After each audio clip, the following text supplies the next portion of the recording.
بسم اللہ الرحمن الرحیم۔ میں نے سجدے میں سر رکھ کر یہ سورت پڑھی، اسی وقت کوئی آیا اور 70 لاکھ دیکھ کر چلا گیا۔ جھوٹ لگتا ہے تو بے شک آزما لو، کسی بھی وقت سجدے میں سر رکھ کر صرف 33 بار قرآن پاک کی یہ آیت پڑھ لیں، سر اٹھانے سے پہلے ہی انشاءاللہ تعالی دل کی مراد پوری ہوگی۔ 100 ارب بھی مانگو گے تو انشاءاللہ تعالی وہ بھی ملیں گے۔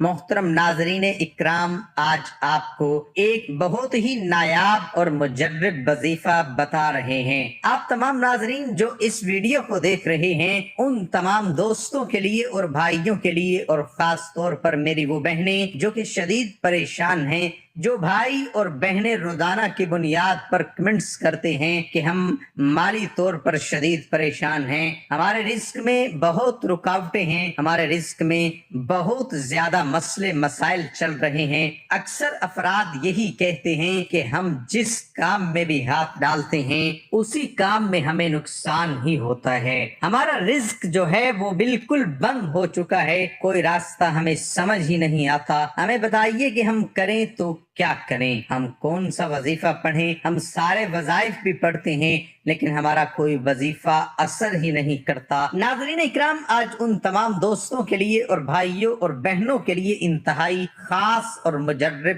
آزمودہ اور مستند وظیفہ بتانے لگا ہوں۔ رزق اور دولت کے جتنے بھی مسائل ہیں سارے حل ہو جائیں گے اور سب بند دروازے کھل جائیں گے، اور انشاءاللہ جو لوگ قرضوں میں ڈوبے ہوئے ہیں، جن لوگوں کا بال بال قرضوں میں ڈوبا ہوا ہے، ان کا سارا قرض بھی اتر جائے گا۔ جو بندہ نوکری کے لیے شدید پریشان ہے، رزق کے جتنے بھی مسائل ہیں، ان سب مسائل کے لیے آپ جب بھی یہ عمل کریں گے تو اس مسئلے کو ذہن میں رکھتے ہوئے کریں۔ یہ بے حد خاص اور مجرب وظیفہ ہے۔ آپ نوکری پر ہیں یا آپ کاروبار کی جگہ پر ہیں، نوکری پر ہیں تو آپ اس سے مزید بہتر نوکری چاہتے ہیں، یا نوکری پر آپ کے مسئلے مسائل ہیں، اس کے لیے آپ یہ وظیفہ کرنا چاہتے ہیں، کسی بھی رزق کے مسئلے کے لیے آپ یہ وظیفہ کریں اور اس مسئلے کو ذہن میں رکھتے ہوئے کریں۔ یا آپ کو کوئی بھی بڑی رقم کی ضرورت ہے، بے شک آپ کو لاکھوں کی ضرورت ہے، تو آپ کو ذہن میں رکھ کر یہ عمل کریں۔ آپ کو اس عمل کرنے سے پہلے نیت لازمی کرنی ہے کہ مجھے فلاں کام ہے، اے اللہ پاک مجھے اتنی رقم مل جائے۔ آپ کو اللہ پاک اس سے کئی گنا زیادہ عطا فرمائے گا۔